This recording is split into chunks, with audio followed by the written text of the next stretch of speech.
Welcome back, campers. If you've been keeping track, this is episode 5. I hope you enjoyed our last campfire story of Gettysburg. Our history can be a scary one, but I am glad to see that you have ventured out this fine day. You are really looking good today. It looks like you've gotten some fresh air in your lungs. I'm happy to see you up and out in the green with me. If you care to take a seat by the fire, I would love to tell you some more ghostly hauntings of Gettysburg. There's actually a lot more I could share, and if you like, we can always venture back to Gettysburg at a later campfire. Now, campers, when you visit Pennsylvania, be aware that in the summertime, it can get really hot. And maybe you're looking for a ghostly happening with some AC. Well, you are in luck, camper, because Gettysburg has you covered. Take, for example, the Hoffman Mansion. Once called the Hoffman Farm, it was a 123-acre dairy farm and is estimated at being built in or around the 1840s. As with many of the homes and buildings of Gettysburg, it was turned into a makeshift hospital, commonly called a field hospital, for Union soldiers. These men were being rushed from battle with no real medical facility to take them to. Their only option was to be taken to the closest building and to be left there with the hopes that who lived there could help them. So, when the Civil War entered the property of the Hoffman Farm, their doors were opened and the bodies of the wounded and dying were brought in to the main house. Once the house filled up, they then began moving bodies into the stables and other barns. When those buildings were full, they then began leaving the wounded out in the orchards. It was estimated the majority of the men were between the ages of 16 and 27 years of age. They were hurt, in pain, and dying. If you look towards the side of the farmhouse, there still stands a boot scraper. You have to wonder how many soldiers stopped to scrape the mud and blood off the bottom of their boots before entering the Hoffman Mansion. Many a ghost hunter has caught orbs and spirit apparitions in the rooms of Hoffman Mansion. There are shadowy black shapes rumored to appear in the corners of the house and is believed to be one of the doctors who attended to so many of those soldiers. When I hear stories like this, I sometimes wonder, camper, if it isn't a specific person, but rather the energy of people that were left behind, which is something I consider a possibility with another spirit who resides in the attic of the farm. This spirit is believed to be that of one of the Hoffman's daughters. She, at the time, had believed her fiancé had been unfaithful to her. Subsequently, she hung herself in the attic. Now, campers, I have said before, and I will say again, I am a believer. There is a veil between the energies of the living and the free energies of the dead. But sometimes I think a ghost story may have been embellished, or at least have some embellishments made here and there. Take the story of the Hoffman daughter. If one of the Hoffman daughters had died, there surely would be news of it. That being said, there is one article I found of a Hoffman daughter. This was the daughter of a Mr. B. Hoffman of Montgomery County. The Hoffman Mansion, though, resides in Adams County. The article was a small blurb and did not provide the daughter's name. That being said, the daughter was apparently prone to spasmodic attacks. Unfortunately, when she was feeding some hogs, a fit had taken her and she fell into the pen. When she was found, she had partially been devoured by the hogs. The date of this article is June 23rd, 1831. Now this is before the Civil War began, and the initials of Mr. Hoffman are different than those of Mr. Hoffman who owned the farm. But the name of the newspaper is the Adams Sentinel, which is the same county of Gettysburg, Pennsylvania. So I'll leave that one for you to decide. Whether you are a believer or not, camper, plenty of those who visit the mansion report seeing the young girl in the attic. As the story states, that is where she hung herself. Now, if you're still looking for another indoor spooky place with a bit of history added to the mix, I suggest you head over to the Daniel Lady Farm, just over on Old Hanover Street. This farm boasts 146 beautiful acres. The barn was built in 1842, while the farmhouse began approximately 1820 with a hearth home. So it was basically a fireplace with a small room built around it. And as time went on, the size of the home gradually grew. When visiting the Daniel Lady Farm, you have the option of self-guided or group tours, educational workshops, and reenactments. And there are even youth activities for scouts. But during the Civil War, this farm took on a more ominous look. Both the Confederates and the Union troops wanted Daniel Lady Farm for themselves. And even when the Confederates overtook the farm, making it their stronghold, the Lady family stayed. But their hold on the farm didn't last long. As the battle raged around the Daniel Lady house, the wounded from both sides were brought to the doorsteps of the farm. Officers were treated in the farmhouse, while the enlisted were sent to the barn. The Confederates lasted 4 days at the farmhouse before retreating, but the wounded and dying continued well past that. Even today, you can visit the barn and see the initials of the wounded soldiers carved into its wooden walls. The house and barn survived with much of the structure being original, but the innards are a different story. Doors were removed and used as makeshift operating tables. Furniture was used for crutches, splints, and fires for cooking. You can still see the bloodstains from those who were wounded and died there so long ago. Forensics were even called in and confirmed that those stains are in fact blood, in case there are any naysayers listening. And there is even a Union cannonball still lodged in a floor joist after a Union shell had blasted through the wall. When the war ended, naturally the winning side tended to their dead. Shortly after the war, soldiers were eventually sent to collect and bury their dead. One of the soldiers, a New Jersey soldier, was quoted as saying, "Some, with faces bloated and blackened beyond recognition, lay with glassy eyes, staring up at the blazing summer sun. Others, with faces downward and clenched hands filled with grass or earth, which told of the agony of the last moments. Here a headless trunk, there a severed limb, in all the grotesque positions that unbearable pain and intense suffering contort the human form, they lay."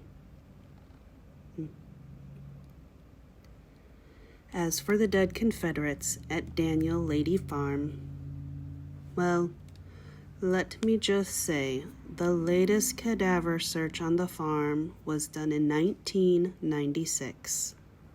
Where unmarked graves are still being discovered. So you can bet your marshmallows that there are still more. If I were you, I'd watch where I was walking. And I'm being serious. In that summer, 1996, a visitor stumbled across the remains of an unidentified soldier. He was just bones and unable to be identified. But respectfully, he was still given a grave. The number is not confirmed, but it is believed that at least 37 soldiers were buried on the grounds of Daniel Lady Farm. so it is no wonder that the ghostly apparitions of soldiers have been seen by many a visitor. There is also the traditional woman in white who is seen at the farm, which I have thoughts on the women in white sightings, but we can save that for another campfire. This woman in white appears lost and sad and believed to be searching for her lost love. It is even said that General Ewell, spelled Ewell, and his soldiers are seen around the farm and house with their wounds still open and fresh on their ghostly bodies. It's getting a little chilly, camper. Why don't you cozy up with a mug of your favorite drink, and I'll fill you in on a few more ghostly hauntings. There are many buildings still standing in Gettysburg that still house the energies the Civil War brought down on them. This includes the farmhouses, lands, and hotels, but also an orphanage, what was originally known as the National Homestead at Gettysburg. This was a place of hope for children who lost their parents during the Civil War. You have to believe that it was created with the best of intentions, and I believe it was, until Rosa J. Carmichael. When she took over as headmistress, the sanctuary of safety for those children quickly turned into a building of pain and anguish. The National Soldiers Orphanage was created by Dr. John Bournes from Philadelphia. Dr. Bournes was a volunteer physician who stopped in at the Shriver's Tavern on his way to Gettysburg. There he learned the tavern's owner's daughter had found a body of a Union soldier. He had been fatally wounded on the first day of the battle, July 1st, 1863. In his fist was a photo of 3 children, and written on it, "How I want to see them and their mother is more than I can tell. I hope that we may all live to see each other again." Dr. Bourne was so moved by this that he wanted to find the dead soldier's family and bring them closure. All he had was the photo of the 3 children and their mother's name, Philinda. Dr. Bourne published the photo in a number of northern newspapers, and in October, Philinda discovered the loss of her husband, Union soldier Amos Humiston of the 154th New York Infantry. Amos and the rest of the 154th were positioned behind a picket fence where they were attacked by 2 Confederate brigades. Amos was able to slip out and was heading towards Cemetery Hill, where he was mortally wounded and found by the tavern owner's daughter. So how did this orphanage come to be, you ask? Well, Dr. Bourne sold copies of the photo of the children, and with that money, he established the orphanage in November 20th, 1866. And it was a place of safety. Philinda and her children, Frank, Fred, and Alice, moved into the orphanage, with Philinda becoming the first matron. And the children were well taken care of there. They were fed, they participated in parades, and it was considered a success. But when Philinda remarried, she moved to Becket, Massachusetts, and Dr. Bourne enlisted Rosa Carmichael as the new headmistress. Rumors had begun going around in hushed tones about Rosa Carmichael as early as 1873. Rumors that included mistreatment and abuse. But it wasn't until 1876 when the children of the orphanage did not show up for the Memorial Day parade that caused an investigation. You see, each year the children of the National Soldiers Orphanage would march in that parade, and they would march right into the National Cemetery to place flowers on the soldiers' graves. Now remember, these are orphaned children whose parents, mostly fathers, had died during this war. So some of these children were walking right to the graves of their fathers. Rosa Carmichael began her reign of abuse soon after she stepped in those doors. She created a dungeon in the basement with a special section called the pit. The pit was a smaller place without light where children were kept, sometimes for days, with no food or water. When a boy was found locked in an outhouse on Christmas Eve, the Grand Army of the Republic began their investigation and found Rosa guilty of aggravated assault of one child. Their investigation, though, found that Rosa had locked and chained many children in the dungeon-like basement. Children were also shackled to the walls of the cellar. She would even pit child against child, enlisting older children with the task of whipping the younger ones who were disobedient. When the children were inspected, their clothes were just rags hanging on small, skinny bones. If children weren't left in the dungeon or chained in the cellar, others were placed in vats of water and left there till their legs became so weak to the point where they couldn't support themselves. If they were lucky, they were pulled out. As for the others, well, let's just say because of lax record keeping, there is strong evidence children went missing and were never found. And how could they? Some of these children were dropped off by distant relatives, and some by complete strangers. Investigators didn't have a clue as to how many children had been sent there to even begin a search. Rosa Carmichael was fined $20 plus court costs for her atrocities and ordered to leave Gettysburg. Instead, she returned to the orphanage and continued her torture. It wasn't until June 1877, when the story was reprinted in the Gettysburg Star and Sentinel, that Rosa was officially forced out of town. The children were removed in December of 1877, and the orphanage was closed. The children were either taken in by townspeople or sent to other orphanages. Throughout the years, the orphanage was a duplex, then a bed and breakfast, and as of 2013, it is now a museum. But there are so many reportings of sounds and sights of children. Visitors hear the gentle cries of long-dead children in the basement.